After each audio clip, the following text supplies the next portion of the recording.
The first thing people should understand is that this trip didn't start with hope. It started because staying home with him had become unbearable. We were already fighting long before the car was packed, long before the road stretched in front of us, and long before I convinced myself that a few days away might calm him down.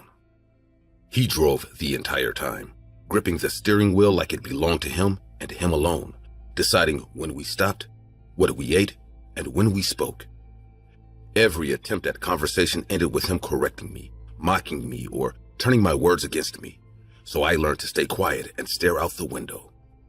We stopped in a restaurant on the side of the road. The sign was old, the paint was cracked, and there were no other cars parked nearby. It didn't look closed, but it didn't look open either. It looked like time had stopped there and never bothered to come back. Inside, everything felt outdated and silent. One woman came out from the back, older, calm, and strangely attentive. She gave us menus and disappeared again. I remember thinking that if something went wrong in that place, there would be no one around to hear us. We sat there without talking, and the silence was sharp, not calm. He kept checking his phone, then watching me like he was waiting for a mistake. I focused on the menu even though I wasn't hungry, because looking at him felt dangerous. My phone vibrated in my pocket. I didn't even open the message right away, but when I did, I smiled without thinking. It was a coworker asking if I could come to his birthday the following week. A normal message, nothing hidden, nothing inappropriate. That small smile was enough. His face changed instantly, his voice getting louder as he demanded to know who had written to me. When I told him it was someone from work, his tone turned ugly, sharp and fast. He accused me of talking to other men, of embarrassing him, of cheating on him openly. He started shouting things that made people turn their heads, saying I was worthless, that I gave him nothing after everything he had done for me, that I didn't even deserve to be alive. He said all of this without lowering his voice, without shame, and with a look that told me he would have gone further if we were alone. He grabbed my phone and threw it into the trash like it was nothing. He leaned close and told me that during this trip, I wouldn't talk to anyone, and when we got home, we would have a serious conversation. I stood up shaking, walking toward the bathroom, and heard him yelling behind me to stop pretending and calling me a disgusting little rat. The hallway to the bathroom felt longer than it should have, and every step made me expect him to follow me, to grab me, or to drag me back to the table. Inside, I locked the door and leaned over the sink, trying to breathe without making noise. The tension built slowly because silence with him had never meant safety. I waited, listening for footsteps, for shouting, for the door handle to move, knowing from experience that privacy was something that he didn't respect. When the door finally opened, it wasn't him. It was the woman from the restaurant. She closed the door carefully and stood next to me without asking questions, as if she already knew exactly what was happening. She spoke calmly and told me about her past, about a man who hit her, humiliated her, and treated her like a servant. She explained how her life had revolved around pleasing him, feeding him, and staying quiet until she realized she was disappearing.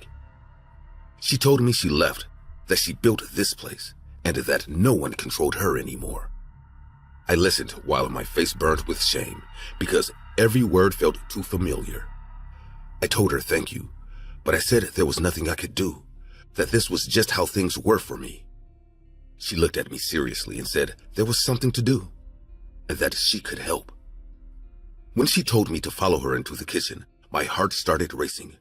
The kitchen was clean, quiet, and smelled like old oil and soap. She opened a cabinet and took out a small bottle with cloudy liquid, telling me this was the first ingredient to starting a new life, and that it was meant for rats like him. I told her I didn't understand and that I was scared. She leaned closer and told me I didn't need to understand everything, only that she would handle what came next, that she would take responsibility, and that my only job would be to leave and never come back. The tension pressed on me as I stood there, watching her hold the bottle, because every part of me knew how dangerous this was. But another part of me remembered every time he told me I was nothing, every time he hurt me, and then blamed me for it. She poured the liquid into his plate slowly without rushing, mixing it carefully into the food. Her hands didn't shake, and her face didn't change. She told me it was done and that I should go back to the table and wait. Walking back felt unreal. He immediately complained about how long I had taken and asked what I was doing in there. I told him I didn't feel well, and he ignored me like my words didn't matter. The food arrived quickly, and he complained again, criticizing the place and the service.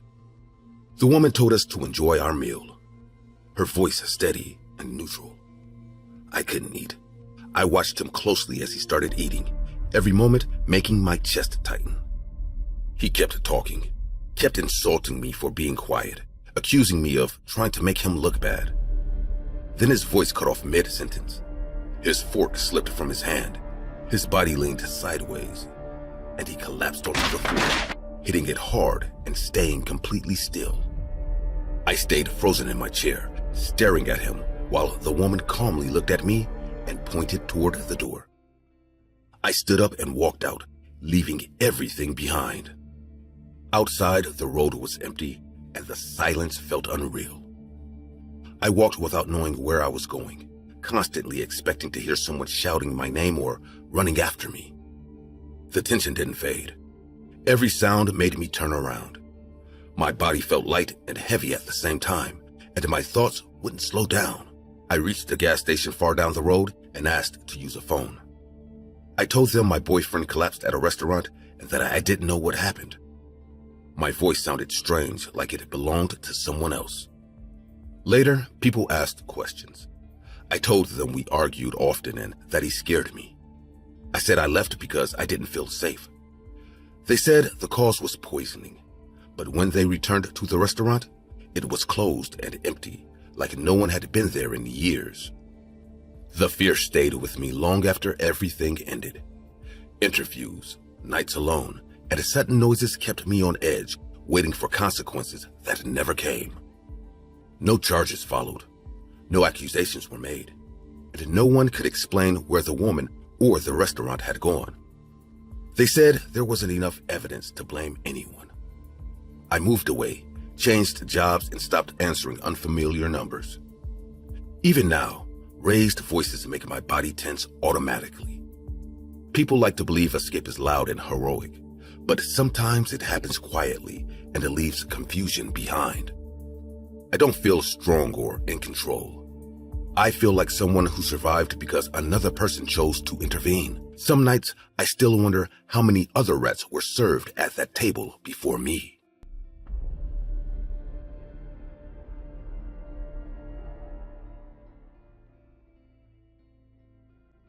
First time I realized something was wrong with Lisa, I should have left immediately. We had known each other since high school, grown up together. For many years, being with her felt inevitable, like our lives were tied together by default rather than choice. Things started to fall apart when our lives stopped moving in the same direction. I started feeling emotionally closer to someone at work, and that scared me enough to admit the truth to myself. I was no longer in love with Lisa. When I told her I wanted to separate, I expected pain, anger, maybe resentment. What I didn't expect was the way she reacted. Lisa refused to accept the breakup, and her reaction went far beyond sadness. She cried for hours, then screamed, then collapsed into long periods where she barely spoke or moved. She stopped eating regularly and barely slept. I started checking on her out of guilt rather than love.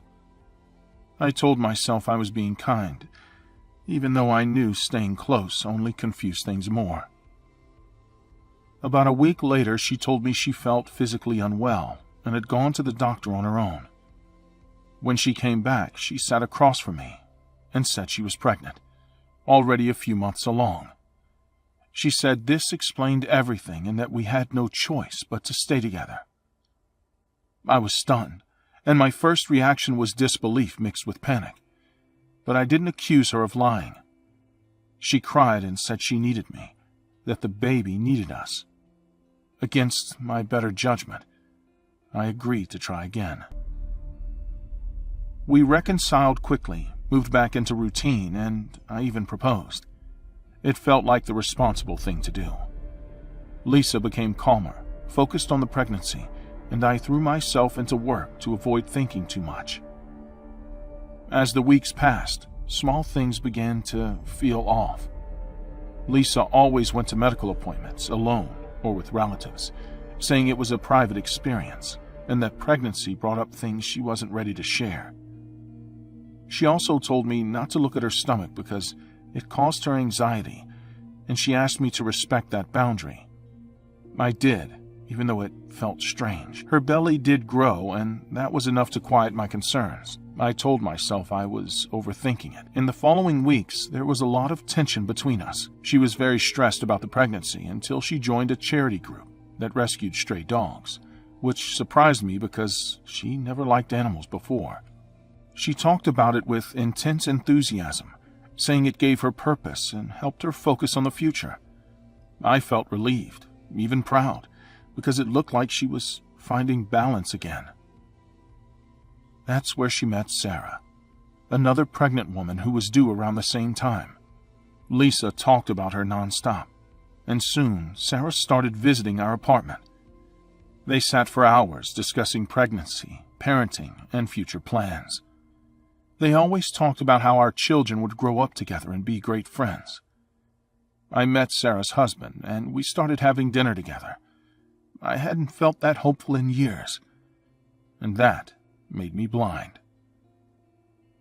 We'd never been so happy, even as a couple.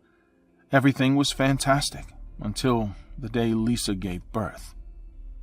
One morning, a stranger called me, telling me that Lisa had been found on the street, holding a newborn baby. When I arrived, there were people gathered around her, whispering and staring. Lisa was sitting on the pavement with the baby pressed against her chest, both of them covered in blood. Her clothes were soaked, her hands were shaking, and her face looked pale and distant, like she wasn't fully there. She kept repeating that the baby was fine, and that everything was okay, even though nothing about the scene looked okay at all. I was angry, confused, and terrified all at once, asking why no one had helped her and how this could have happened without anyone calling me. Someone had already called an ambulance, and when the paramedics arrived, they tried to take the baby to check him. Lisa reacted immediately, pulling the baby closer and screaming that no one was allowed to touch him. She refused to stand up, refused to answer questions, and kept insisting that they didn't need a hospital. Watching her fight them felt unreal, like I was looking at someone I didn't fully recognize anymore. The paramedics had to force her onto the stretcher, and I followed the ambulance in my car, my thoughts spinning out of control. I kept telling myself that births could go wrong, that shock did strange things to people. But deep down, I knew this behavior wasn't normal. At the hospital, everything moved fast, but not in a reassuring way. Doctors separated Lisa from the baby despite her protests, and security had to intervene again because she refused to calm down. A doctor finally pulled me aside and spoke carefully, choosing words that already sounded wrong before I fully understood them. He said Lisa showed no physical signs of pregnancy or childbirth, no signs of labor, no signs of recovery, nothing that matched her story.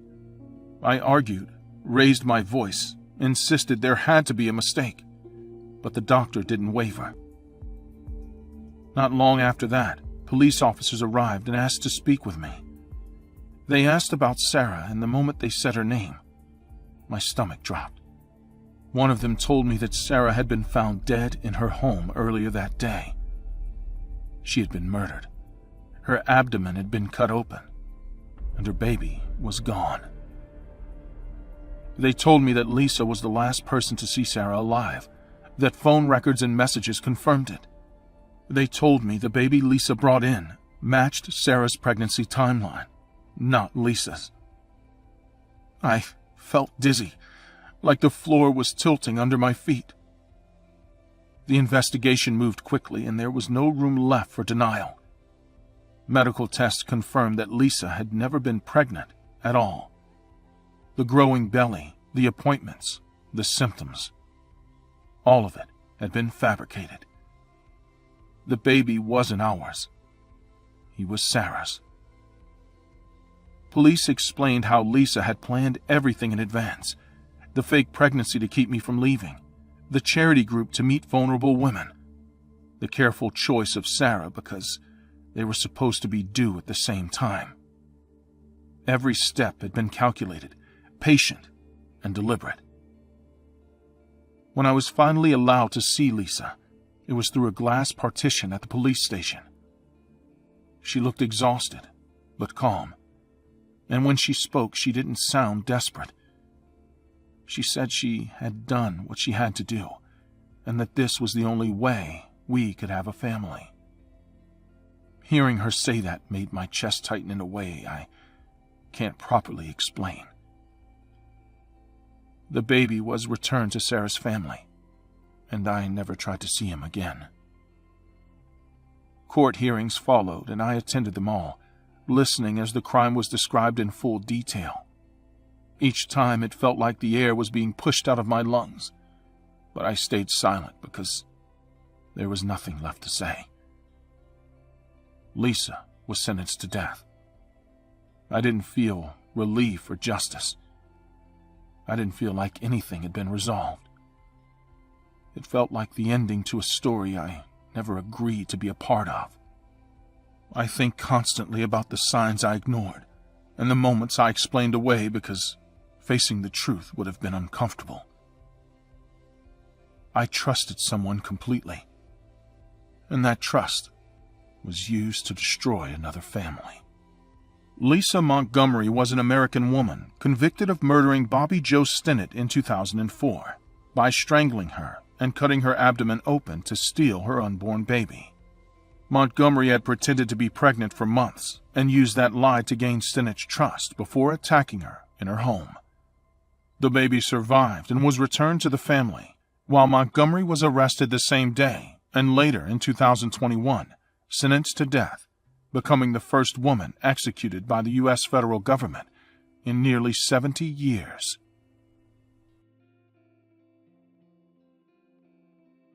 This is the story of the most terrifying first date I ever had, which could have ended my life. Back then, I was 19, and I was pretty much in love with a guy. I had known Daniel from the neighborhood for a long time. As we grew older, we became friends, but the chemistry between us was always there. When he finally asked me out on a real date, I felt so happy and nervous at the same time. I took extra time getting ready, wanting everything to be perfect. In my mind, this was the beginning of something great. We went to dinner and it was so romantic. The candles on the table, the quiet music, low lights. We had an amazing time till midnight. When we walked outside afterward, neither of us wanted to say goodbye. That was when he asked if I wanted to do something a little crazy together. I said yes because I was young, curious, and convinced that nothing truly bad could happen to me. He suggested going to Provo Canyon for a walk. He said he liked walking there because it helped him relax, and he talked about how clear the stars looked away from the city lights. His tone was calm, like it was something he had done many times before. We drove there together, talking the whole way, still laughing, still feeling close. When we parked on the side of the road, the darkness felt deeper than I expected, but I did not want to ruin the mood or look scared over nothing. The path was narrow and uneven, and the trees blocked almost all the light. I remember thinking that if something happened, no one would hear us, but I forced that thought away. We joked about how dumb the idea was, walking into the woods on a first date, but the jokes slowly faded as the darkness grew thicker. We kept going anyway. We both wanted the night to feel special. The deeper we went, the quieter it became, and our conversation slowed until it stopped completely. I noticed that we were both listening more than talking, paying attention to every small sound around us. That was when I realized we were much farther in than I had planned, and the road felt uncomfortably distant behind us. We did not say it out loud, but both of us started walking faster at the same time, as if we shared the same thought without admitting it. The silence took over everything. Then we heard a noise behind us, sharp and sudden, like a branch snapping under weight. It did not sound random, and it did not sound far away. Daniel turned his head first, Then I did the same, but the darkness hid everything beyond a few feet. We kept moving, faster now, pretending it was nothing, pretending this was still under control. Another sound followed, heavier than the first, and this time it felt closer, like whatever made it was following our path. Daniel stepped to the side and his foot slid on something soft. He stopped suddenly, annoyed at first, then confused. He bent down, thinking it was mud or a dead animal, and that was when his entire body stiffened. His reaction scared me more than anything else. His face lost all color, his mouth opened, and his eyes stayed locked on the ground. When he finally spoke my name, his voice broke, and I knew something was very wrong. I looked down where he was staring, and my brain refused to understand what I was seeing. A woman's body lay twisted on the ground, damaged in ways I did not want to fully process. Parts of her were missing. I screamed desperately. Before running away, I felt something else, something worse than fear, the clear sense that we were not alone anymore. I lifted my head and scanned the trees. That was when I saw him. A man stood partially hidden among the bushes, not close enough to see clearly, but close enough that I knew he was watching us. He did not move at first. He was measuring us. The man took a slow step forward, and that single movement was enough to break whatever control we had left. We ran as fast as we could. Behind us, footsteps followed, fast and heavy, crashing through branches without hesitation. I could hear him gaining on us, and the sound made my chest tighten in panic. I did not dare look back because I knew that if I saw him closer, I might freeze, and stopping even for a second felt like a death sentence. When we finally broke through the trees and reached the road, we quickly got into Daniel's car. We drove away as fast as we could, leaving the canyon behind. But the fear stayed with us the entire drive. We barely spoke on the way to the police station. Every sound made us flinch, and Daniel kept checking the mirrors, convinced we were being followed. I sat stiff in my seat, replaying the image of the body over and over, unable to push it away. At the station, we told everything exactly as it happened.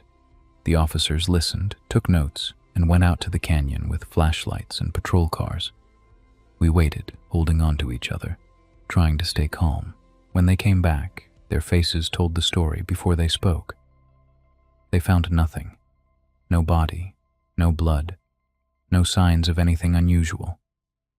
They asked careful questions, suggesting stress or imagination without accusing us directly. I felt frustrated and scared because I knew what I saw, and the fact that it was gone made it worse, not better.